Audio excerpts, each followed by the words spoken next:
Welcome to ಗೀತಾಸವಿರುಚಿ.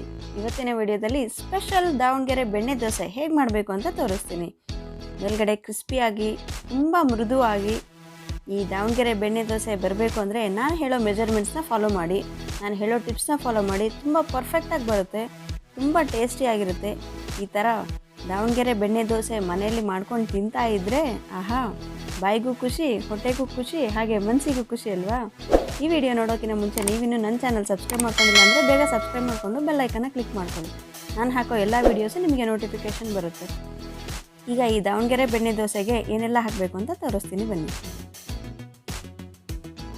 3 ಕಪ್ಪಷ್ಟು ration ಅಕ್ಕಿ ತೊಗೊಂಡಿದ್ದೀನಿ. ನೀವು ಯಾವುದಾದ್ರೂ ತೊಗೋಬೋದು. ಅದೇ ಕಪ್ಪಿಂದ 1 ಕಪ್ಪಷ್ಟು ಈ ಥರ ದಪ್ಪ ಅವಲಕ್ಕಿ ತೊಗೊಂಡಿದ್ದೀನಿ. ನೋಡಿ, ಈ ಥರ ದಪ್ಪ ಇರಬೇಕು. ಅರ್ಧ ಕಪ್ನಷ್ಟು ಉದ್ದಿನಬೇಳೆ ತೊಗೊಂಡಿದ್ದೀನಿ. ನಾವು ಯಾವ ಕಪ್ ಅಳತೆ ತೊಗೊಂಡಿದ್ರೆ ಎಲ್ಲ ಅದೇ ತೊಗೋಬೇಕು.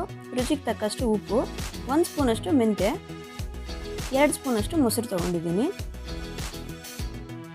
ಈಗ ಈ ಅಕ್ಕಿ ಒಳಗಡೆ ಉದ್ದಿನಬೇಳೆ, ಅವಲಕ್ಕಿ ಹಾಗೆ ಮೆಂತ್ಯ ಇವು 3 ಹಾಕ್ಕೊಂಡು ಚೆನ್ನಾಗಿ ಒಂದು 2ರಿಂದ 3 ಸರಿ ವಾಶ್ ಮಾಡ್ಕೋಬೇಕು. ನೀಟಾಗಿ ಈ ಥರ ವಾಶ್ ಮಾಡ್ಕೊಳ್ಳೋದ್ರಿಂದ ಇದರಲ್ಲಿರೋ ಧೂಳೆಲ್ಲ ಹೋಗ್ಬಿಡುತ್ತೆ. ನೋಡಿ, ಇದೆಲ್ಲ ವಾಶ್ ಮಾಡಿಕೊಂಡು ಈಗ ಇದಕ್ಕೆ ನೀರು ಹಾಕಿ ನೆನೆಸಿಟ್ಕೊತೀನಿ. ನೋಡಿ, ಈ ಥರ ಎಲ್ಲ ನೀರು ಹಾಕಿಬಿಟ್ಟು ಇದು ಚೆನ್ನಾಗಿ ನೆನೆಯಕ್ಕೆ ಬಿಡಬೇಕು. ಇದು 6ರಿಂದ 7 ಗಂಟೆವರೆಗೂ ನೆನಿಬೇಕು. ನೀವು ಬೆಳಗ್ಗೆ ನೆನೆಸ್ಕೊಂಡು ಸಾಯಂಕಾಲ ರುಬ್ಕೋಬೋದು.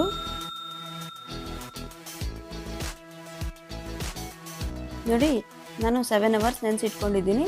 ಈ ಥರ ಚೆನ್ನಾಗಿ ನೆಂದಿದೆ. ನೋಡಿ, ಎಲ್ಲ ಎಷ್ಟು ಸಾಫ್ಟ್ ಆಗಿದೆ. ಈ ಥರ ನೆಂದರೆ ತುಂಬ ಈಸಿಯಾಗಿ ಗ್ರೈಂಡ್ ಆಗುತ್ತೆ. ಈಗ ಇದೆಲ್ಲ ಗ್ರೈಂಡ್ರಲ್ಲಿ ಹಾಕ್ಕೊಂಡು ಗ್ರೈಂಡ್ ಮಾಡ್ಕೊತೀನಿ. ನಿಮ್ಮ ಹತ್ರ ಗ್ರೈಂಡ್ರ್ ಇಲ್ಲ ಅಂದರೆ ಮಿಕ್ಸಿಗಾದರೂ ಹಾಕ್ಕೋಬೋದು. ಟೇಸ್ಟಲ್ಲಿ ಏನೂ ಚೇಂಜ್ ಬರಲ್ಲ. ತುಂಬ ಸಾಫ್ಟಾಗಿ ಹಾಗೆ ಕ್ರಿಸ್ಪಿಯಾಗಿ ಸೂಪರಾಗಿರುತ್ತೆ. ನೋಡಿ, ಈ ಥರ ಗ್ರೈಂಡ್ರಲ್ಲಿ ಹಾಕ್ಕೊಂಡ್ಮೇಲೆ ಅದು ಚೆನ್ನಾಗಿ ಫೈನ್ ನುಣ್ಣಗೆ ಹಾಕಬೇಕು. ಇನ್ನೇನು 5 ನಿಮಿಷದಲ್ಲಿ ಆಗೋಗುತ್ತೆ ಅನ್ನೋ ಟೈಮಲ್ಲಿ 2 ಸ್ಪೂನಷ್ಟು ಮೊಸರು ಹಾಕ್ಕೊತಿದ್ದೀನಿ. ಹಾಗೆ ಸ್ವಲ್ಪ ಉಪ್ಪು ಹಾಕ್ಕೊತಿದ್ದೀನಿ. ಇದಕ್ಕೆ ಇದರಲ್ಲೇ ಹಾಕ್ಕೊಂಡು ಈ ಥರ ಚೆನ್ನಾಗಿ ಗ್ರೈಂಡ್ ಮಾಡ್ಕೋಬೇಕು. ಎಷ್ಟು ನುಣ್ಣಗೆ ಹಾಕ್ಕೊಂಡ್ರೆ ದೋಸೆ ಅಷ್ಟು ಮೃದುವಾಗಿ ಬರುತ್ತೆ, ತುಂಬ ಚೆನ್ನಾಗಿರುತ್ತೆ ಟೇಸ್ಟು. ನೋಡಿ, ಈ ಥರ ತುಂಬ ಫೈನ್ ಪೇಸ್ಟ್ ಥರ ಮಾಡ್ಕೋಬೇಕು. ಇಷ್ಟು ನುಣ್ಣಗೆ ಗ್ರೈಂಡ್ ಮಾಡಿಕೊಂಡು ಇದನ್ನೆಲ್ಲ ಒಂದು ಬೌಲಲ್ಲಿ ತಗೊತೀನಿ. ಈಗ ಇದನ್ನು 7ರಿಂದ 8 ಗಂಟೆವರೆಗೂ ಫರ್ಮೆಂಟ್ ಆಗಲಿಕ್ಕೆ ಬಿಡಬೇಕು.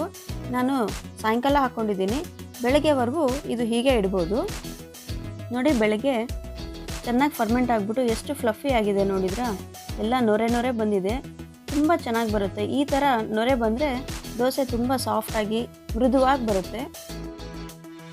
ಈಗ ದೋಸೆ ಹೇಗೆ ಹಾಕ್ಕೋಬೇಕು ಅಂತ ತೋರಿಸ್ತೀನಿ. ನೋಡಿ, ಹಂಚಿನ ಮೇಲೆ ಎಷ್ಟು ಎಣ್ಣೆ ಇಲ್ದಂಗೆ ಚೆನ್ನಾಗಿ ವೈಪ್ ಮಾಡ್ಕೋಬೇಕು. ಈಗ ಇದ್ರ ಮೇಲೆ ಒಂದು ಸೌಟಷ್ಟು ದೋಸೆ ಹಿಟ್ಟು ಹಾಕ್ಕೊಂಡು ಇದನ್ನು ದೋಸೆ ಥರ ಸ್ಪ್ರೆಡ್ ಮಾಡ್ಕೊತೀನಿ. ತುಂಬ ತೆಳ್ಳಗೆ ತಿಕ್ಕೋಬಾರ್ದು. ಈ ಥರ ಸ್ವಲ್ಪ ಮೇಲ್ಮೇಲೆ ಸ್ಪ್ರೆಡ್ ಮಾಡಿಕೊಂಡ್ರೆ ಚೆನ್ನಾಗಿರುತ್ತೆ. ನೋಡಿ, ನಾನು ಮನೇಲಿ ಮಾಡಿರೋ ಬೆಣ್ಣೆ ಹಾಕ್ಕೊತಿದ್ದೀನಿ. ನಿಮ್ಮ ಹತ್ರ ಯಾವುದಿದ್ರೆ ಅದನ್ನೇ ಹಾಕ್ಕೊಳ್ಳಿ. ಈ ದೋಸೆ ಮೇಲೆ ಅಲ್ಲಲ್ಲಿ ಸ್ವಲ್ಪ ಹಾಕ್ಕೊಂಬಿಟ್ಟು ಇದು ಬೆಣ್ಣೆ ಎಲ್ಲ ಚೆನ್ನಾಗಿ ಸ್ಪ್ರೆಡ್ ಮಾಡ್ಕೋಬೇಕು. ನೋಡಿ, ಈ ಥರ ಬೆಣ್ಣೆ ಎಲ್ಲ ಹಾಕ್ಬಿಟ್ಟು ಇದನ್ನು ಕಂಪ್ಲೀಟ್ ದೋಸೆಗೆ ಹತ್ಕೊಳ್ಳೋ ಥರ ಸ್ಪ್ರೆಡ್ ಮಾಡ್ಕೋಬೇಕು. ಈ ಥರ ಎಷ್ಟು ಬೆಣ್ಣೆ ಹಾಕಿದರೆ ಅಷ್ಟು ಟೇಸ್ಟಿಯಾಗಿರುತ್ತೆ, ಅಷ್ಟು ಕ್ರಿಸ್ಪಿಯಾಗಿ ಬರುತ್ತೆ ದೋಸೆ.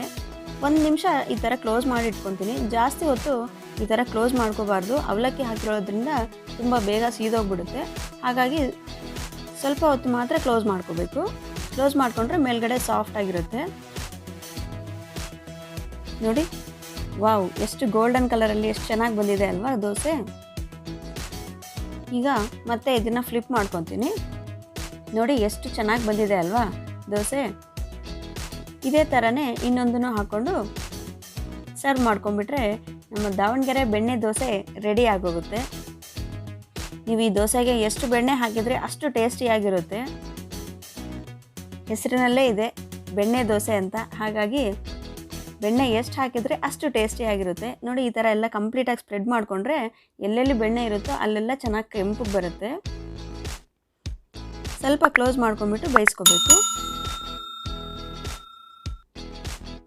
ನೋಡಿ, ಎಷ್ಟು ಈಸಿ ಅಲ್ವಾ ದಾವಣಗೆರೆ ಬೆಣ್ಣೆ ದೋಸೆ ರೆಡಿ ಮಾಡ್ಕೊಳ್ಳೋದು? ನಾನು ಹೇಳೋ ಮೆಜರ್ಮೆಂಟ್ಸ್ನೇ ಫಾಲೋ ಮಾಡಿ, ತುಂಬ ಪರ್ಫೆಕ್ಟಾಗಿ ಬರುತ್ತೆ. ನೀವು ಖಂಡಿತ ಮನೇಲಿ ಈ ಥರ ಟ್ರೈ ಮಾಡಿಬಿಟ್ಟು ಹೇಗೆ ಬಂದಿದೆ ಅಂತ ನನಗೆ ಕಮೆಂಟ್ ಮಾಡಿ ತಿಳಿಸಿ. ನಿಮಗೆ ಇಲ್ಲಿ ವಿಡಿಯೋ ಇಷ್ಟ ಆಗಿದ್ದರೆ ದಯವಿಟ್ಟು ಲೈಕ್ ಮಾಡಿ, ನಿಮ್ಮ ಫ್ರೆಂಡ್ಸ್ಗೂ ರಿಲೇಟಿವ್ಸ್ಗೂ ಆದಷ್ಟು ಹೆಚ್ಚೆಚ್ಚು ಶೇರ್ ಮಾಡಿ.